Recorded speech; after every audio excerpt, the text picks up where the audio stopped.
Greetings, I have a name of fine guest, special guest tonight. Greetings, I love it, from the whole Rastafari family that's present here, and he does that not present. And my ceremony, Yogiraj is going to introduce the Yogiraj.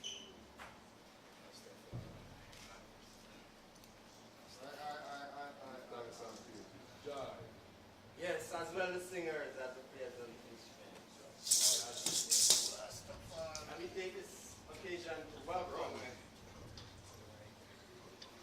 beautiful brethren, and the time that we waited was worth it, because we were sure that you were on the way.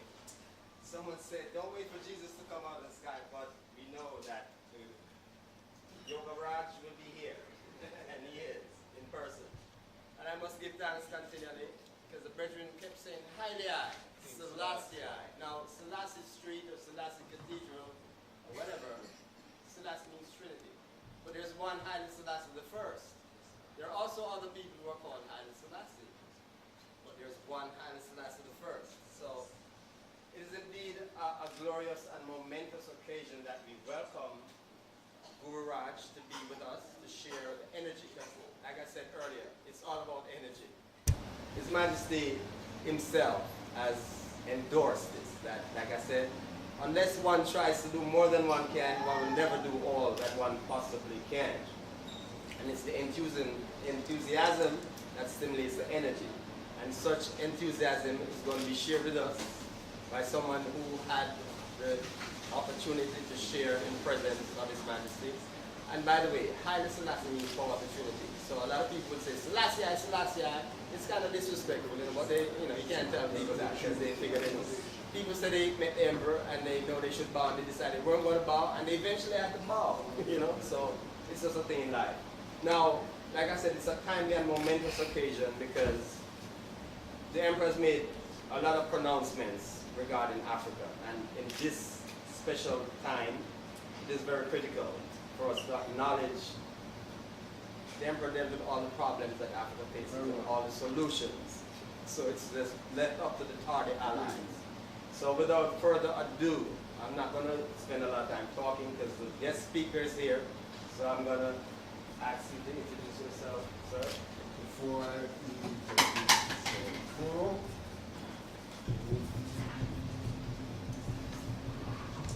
Okay, can everybody see? Yeah. So I ask your permission to sit down and talk. Can I sit down?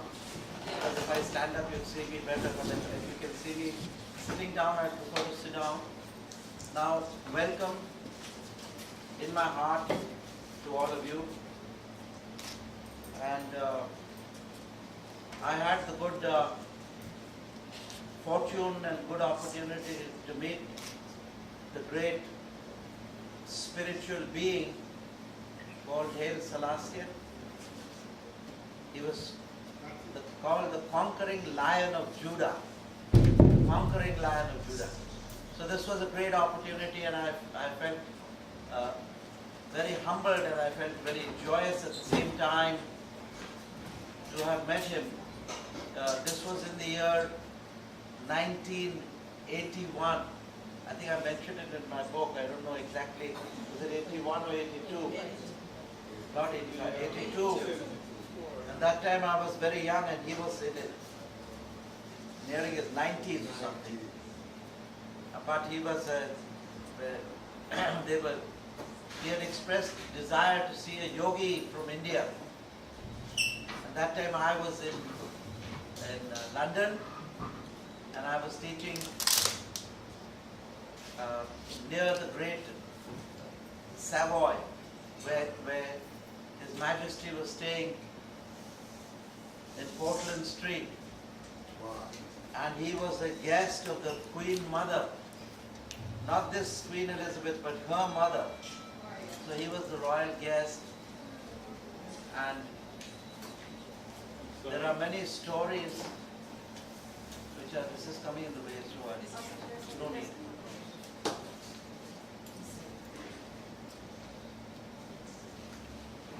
And so he expressed this desire, and I was called there, and so I went to meet him at his residence at Portland Street, which was just opposite the Savoy Hotel in London. So my grandfather and grandmother used to stay in the Savoy. Just, it's a coincidence. And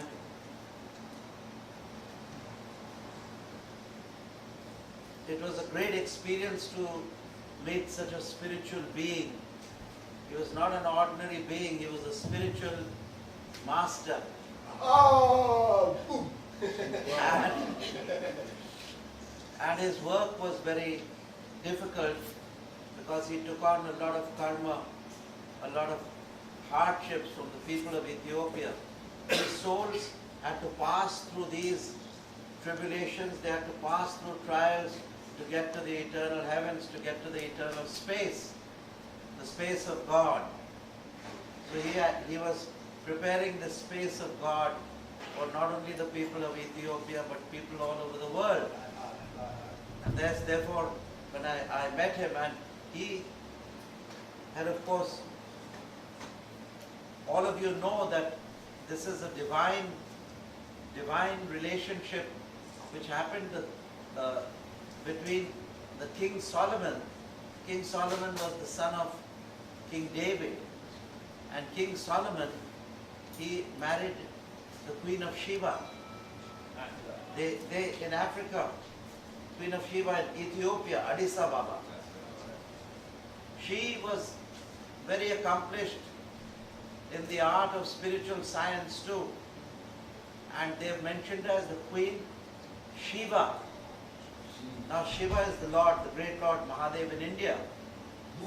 It is said that they used to travel by the Silk Route, and she got all her spiritual knowledge from India when she visited India. There was a constant trade between Ethiopia and India in those times. This was before Egypt. In the Kush. Yes, via the Hindu Kush. And a lot of spiritual knowledge was given to Ethiopia. The spiritual knowledge was from India to Ethiopia, the interaction. She was a very spiritual lady, and she was accomplished in horse riding, in warfare, in arts, in music. Very, very highly accomplished queen, a very legendary queen, and she had to be a divine person to marry the King Solomon. And they mentioned in our ancient text somewhere in India that she is from the house of Shiva. The house of Shiva means the same house which we are from, the house of Shiva. The people who worship the good Lord. Shiva. Yeah, Shiva. And this knowledge which was with Ethiopia, are you all understanding what I'm saying? Yes. I. So the spiritual. That's good. That is the boost we need. Now, the Egyptians did not have this knowledge, spiritual knowledge. They got this spiritual knowledge from Ethiopia, because Ethiopia was more advanced than Egypt. Now Americans say, oh, Egyptology, this and that. Nonsense. It did not begin from Egypt, it began from Ethiopia on the continent. Ethiopia had a fine irrigation system, a fine town and planning system at that time, which was really a very long time ago, BC, about 200, 300, 800 years BC. Moses' time, even before the time of Moses, the Ethiopian culture was one of the highly civilized cultures in the world, along with the Indus Valley civilization and the Saraswati civilization of India. And so, this system of planning and drainage and the lock system of the ships, which you could raise the ship by taking the water higher and higher, was first. This system was already found in Ethiopia before the Egyptians did it. The Egyptians were in any case in the desert. Ethiopians had more opportunity to be by the sea, by the ocean. So this spiritual knowledge, they talk a lot about Cleopatra. You have heard of Cleopatra? Cleopatra was a very intelligent and She's the daughter of Shiva. the daughter, not daughter, is the great, but it is Shiva who was the one who gave the knowledge to the Egyptians. And it was so long time ago that now she has become a legendary queen. They don't think that is anybody real a person as Shiva, but it's historically proven that there was a queen, and it is a historical fact that she was there. And the spiritual knowledge went from India to Ethiopia, and Ethiopia gave this knowledge to Egypt. And from Egypt now, the people in America are doing, research with their big cameras. They have cameras, if you see, with big long lenses like this, and they click it and the camera goes like a gun. But they must go further. They don't go beyond Egypt. So I've told them that they must do their main research in Ethiopia, which is the source of the knowledge in Africa. Anyway, going back to that, I met His Majesty, and he was there sitting, and he rose and he wished me, and I also did my bow to him, like we have to do. I'm sorry, I missed the last two sentences that you said. Can you kindly repeat it? The last two sentences, I didn't hear you so well. Well, I was ushered in to this great Portland street where His Majesty was staying. At that time, I do not know. Some people had said that His Majesty had already gone. He had taken his samadhi. He had died. That was the rumors. But some people, the Rastafarian people and other people, that feel that he came back from his body, because I met him in 1982 and he was declared dead in 1970, sometime in 1970, right? 1975. And I met him in 1982. That means, like the Christ, he has either risen from the dead. Woo! So this is a thing which it's a very spiritual thing. I won't want to go into this. I'm going to leave it to you to contemplate and see what this great master had done. And that he was there and he expressed to have a fire ceremony. Nyahbinghi. So that time he was nearing 100. He was well over 90, and one hand was not working, but the other hand. So when we did the fire ceremony, he has to put it on his thumb like this, over here. And when we said Swaha, he used to put it in. But he was very fit, and of course he was a royal person. He had to look like a lion. He looked like a lion, very leonine and very majestic figure. And so, along with His Majesty was the Queen. Her Majesty was also there. Her daughter was there, and her son was there. Have you heard of His Majesty's son? His name, his grandson? Zara Yaqub. And when I met him, he was almost 7 feet tall, very tall. And he used to come to India. He was studying in India, in the National Defense Academy in India. Yeah. So he was a very, very impressive figure. Now, His Majesty wanted to know the connection between India and Africa. So I told them, Your Majesty, 5,000 years ago, 3,102 years BC, that's 5,000, that's before Moses, before Abraham, and this is the time of Lord Krishna, 3000 BC. When Krishna went looking for the wives of 5 of his brothers, his cousins had to be married. One of the brothers who was called Bhim, he was married to Hidamba. She was from the Congo and near about that place and she was connected with Ethiopia. And she was married to Bhim at that time. So he was very interested. So he asked me for the record, so I showed him that in the Gita, and I showed him some research. He had research references, very, very intrigued. But they say in India that if you go to the Congo, that the great King Mahandata did such a great fire ceremony that some of the mud or ash which is in the Congo is still like the ash of a great fire ceremony. If somebody goes to the Congo and takes the mud, it will be grayish like ash. So they're saying that thing lasted for 100 years. I don't know whether it was a forest fire or a fire ceremony that they did. But these are old stories.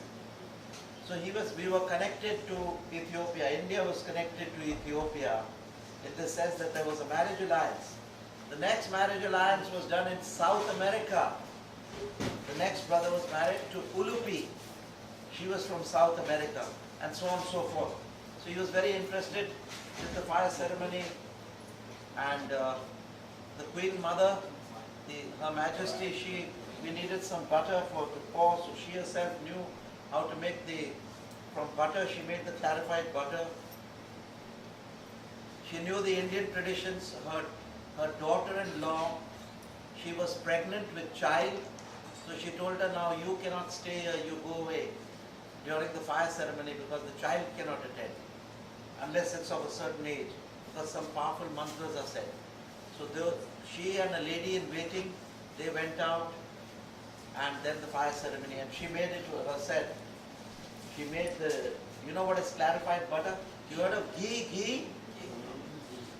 You guys eat ghee? Clarified butter, that's butter, ghee, which you pour. So this was a very, very interesting situation, and then we spoke on some very deep topics about meditation. He was interested in Kriya Yoga and in meditation. Can you hold it to the side? Yes. Yes. Did he ask you about the deep breathing ceremony? Yes, the deep. He asked about the Kriya Yoga, the breathing ceremony. So that also I gave him, and the Soham. And he was very, very happy because he practiced it and he used to get very good sleep after that. He told me so. And then he invited me to come every weekend from India to London to be a guest. So I said, Your Majesty, leave alone the teaching. If I come every year, I'll die of jet lag. Because the time I'm recovered, I'll have to go back and then come again.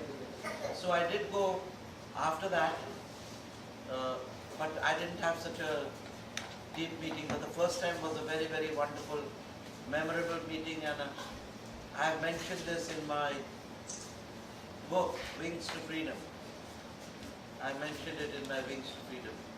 So his spirit is still here with all of you, and God bless you all, and may you practice the path that you tread. And he did like the breathing and the Kriya Yoga. So that is what I have come to say, and I am a master of Kriya Yoga, and I teach Kriya Yoga. I praise you. Brother man, we want to open the floor at some point where everyone can ask questions. question, but I think I'm going to be first. No, Yes, question, I'll I'll open up for questions. One thing I want to ask you, the Ganges River. Could we hear his Jerry, question? stand up so we can Yeah. hear. Okay, the Ganges River, I'm told was named after an Ethiopian king. Is there a credence to that? It could be possible because there were connections, and when they came as guests, when he came as a guest, an honorary guest from Ethiopia, the king of that place would have said that this would be named, because there are many names to the Ganges. Oh. You know, she's known as Alaknanda, she's known as Bhagirathi, known as Very different names. yeah, many different names. Book of Esther refers to an Ethiopian king that had dominion on India. So there must be some name to that. I will find out what the names are.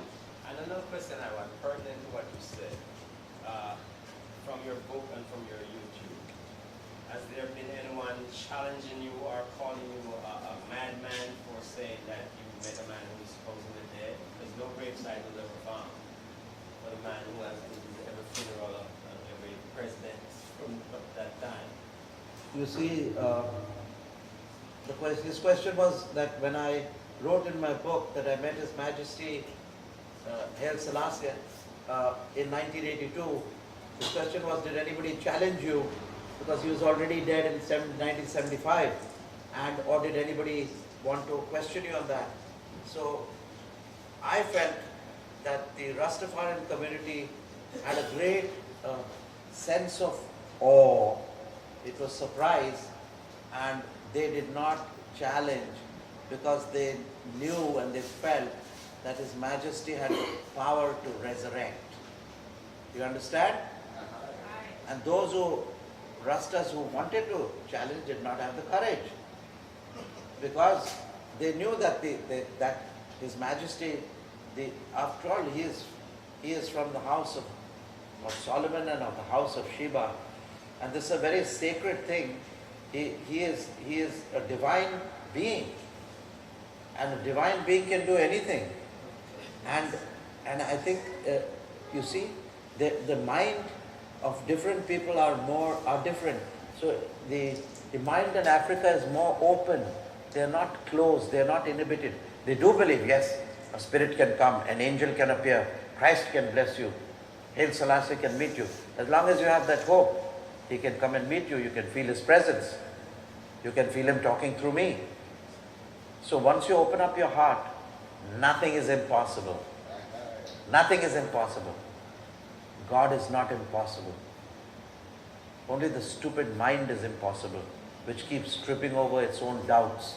And then ultimately, if the mind keeps doubting, it gets analysis, paralysis, and dies. The moment your mind dies, God appears. God is no mind. God is.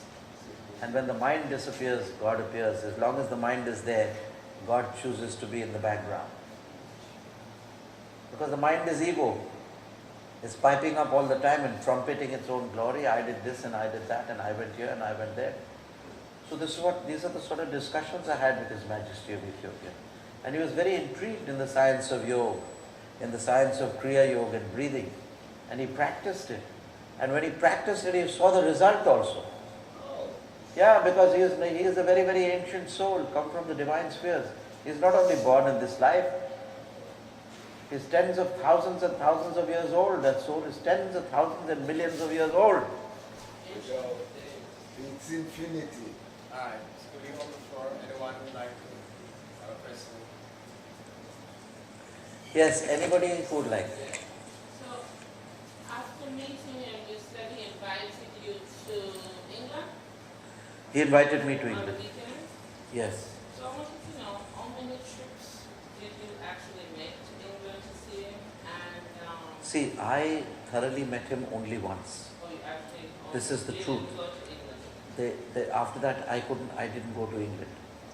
And definitely he is such a power that if you invoke him in meditation, he can come. He is more than an ordinary soul. This is the message, Idea. which all of you are aware of. And I went to London many other times, but somehow due to some appointment or something, I was not able to meet him because he himself was busy with his own work. So this, Go ahead. yes, I was going to ask you, what would you consider one of his most important accomplishments? As a matter of the funny thing is, I meant to mention this, that Time magazine or Time book, Great Men of the 20th Century, no mention of the man who buried the League of Nations, which was before the UN, and co-founder of the UN, OAU, and so many good things, and one of the most, Prince of Peace is one of his titles. So, I mean, throughout his whole reign, he has accomplished a lot. What would you consider as being something the most? you see, I am a spiritual man. So I don't see his material accomplishments. I see his spiritual accomplishments.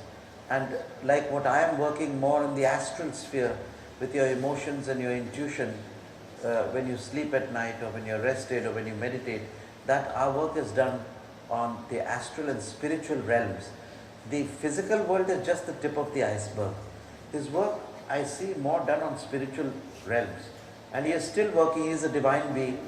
But I was very impressed with one incident, that His Majesty was one of the avant-garde, the forerunners and one of the main establishers of the League of Nations. You see, before the United Nations, we had what is called the League of Nations. That you people were not born, none of us were born that time. Yes. Now, in the League of Nations, can you all hear me now at the back? In the League of Nations, he was there, and there's a story about him that one person came and he held a pistol and a revolver. He wanted to shoot him. And His Majesty just turned, he had nothing in his hands, and he just looked at him like this. And that man's hand went down and he dropped the revolver. So that shows the power of the soul. That's a divine soul power. No ordinary person can do that. That is one of the most powerful things. To change within a split second an aggressive person and change him into a docile person and later a friendly person is, I think, a great miracle. And one of the greatest miracles ever performed on a public platform. So I was very impressed with this. And there are many stories of his which are so ancient, and this thing that my father used to tell me about these things. So don't think that he is not known in India or unknown. Of course, we people are going to a deeper sort of education and all, maybe, but there are people who know what he did and who he was. And certainly one of the great gifts to humanity. He did his work and went, although it appeared that he left certain places undone, or Ethiopia was not properly cared for. But high command, even higher forces than him, God's power, said that certain people have to go through certain surgery. They have to go through certain suffering so that they will become as stronger souls. In our philosophy, in the religion of truth, as I am an existentialist, I am a realist, and according to reality, you can never die. You're not this house of flesh and bone. You're not this house of flesh and bone, which sleeps, decays and dies. You're not this house of flesh and bone, which sleeps, decays and dies. You are immortal consciousness, Lord of the earth and the skies. All of you are this. And the thing with His Majesty, the divine being, he had realized it, you have not. That's the difference. So if you practice, you will also realize that state. You understand? It's very, very important. One of the things that the Emperor says is that throughout his life, no one has ever seen him despair. And, you know? Yes. But one of the things he says he considers that he has done is to make Ethiopian Orthodox Church autonomous from the Copts, the Egyptian connection. You know that history. Yeah. So then, I just wondered about the state, if you're aware of state of, because you know about Ark of the Covenant, Discovery Channel, they're trying to find it and everything. So I'm just wondering about, from your perspective, the spiritual state of the Ethiopian Orthodox Church, in the sense that generally religions are just, and especially talk about it, mystics of ancient times have already shown that they have reached that oneness, which is religions mitigate against. So like you, is not on that plane, where religion is like irrelevant. But at the same time, he has made, just like Africa. And incidentally, I really want to ask you, because the president made some very serious remarks today, and he's in Africa. And as you know, the emperor is considered the father and the fire of Africa. And he has spoken out to many people. By the way, everyone, the emperor could be considered a terrorist because he supported armed liberation struggle. Gave safe haven and money and arms in the liberation movement. Like Mandela, who the other day was considered a terrorist. Today, everybody's, Malcolm too. So, sir, how do you feel about Ethiopia, spiritual? I feel that Ethiopia will come up on the world scenario. Okay. Yeah, because the souls who are there will always be there. They keep changing, They keep changing their outer coats, their bodies. But the inner man is the same. The inner person is always the same. And if you practice spiritual techniques, you can get to spiritual.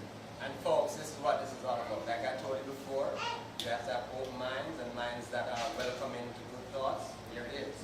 So now is the time to kick it off in your personal search for self-peace, because that's where it starts. Yes. And very good advice. Earth peace through self-peace. This is one of our vision statements. So we are dedicated to the furthering of human awareness. We are meditated to the furthering of human awareness. We are dedicated to serving humanity as our larger self.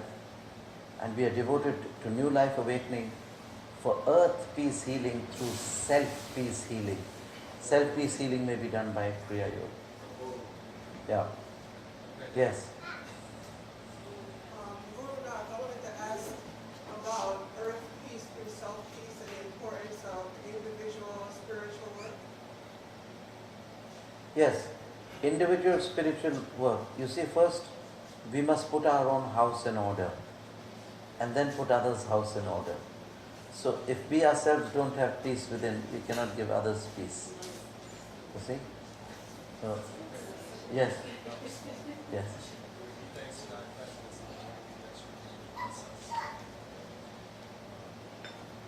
you share with the community a certain breathing technique that you share with these guys? Or some kind of technique that helps self-peace? Well, I'm not going to share, I will share with you a certain breathing technique. But the technique I shared with His Majesty is a very high technique and he's a very high divine soul. I cannot share this with you. Even if I want to, I am bound and limited. I cannot give a PhD course to a kindergarten person. Even if I do give this little child some technique, they see the child has torn the paper, which is fine for him. But if you tear it, they say, hey, don't tear the paper, that's knowledge. But the child, that is an experience. He gets the knowledge.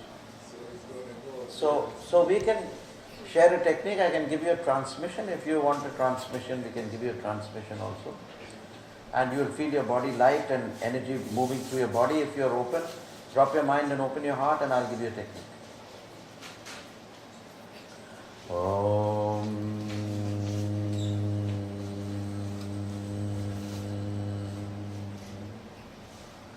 Anandam Ananda Karaprasannam Jnana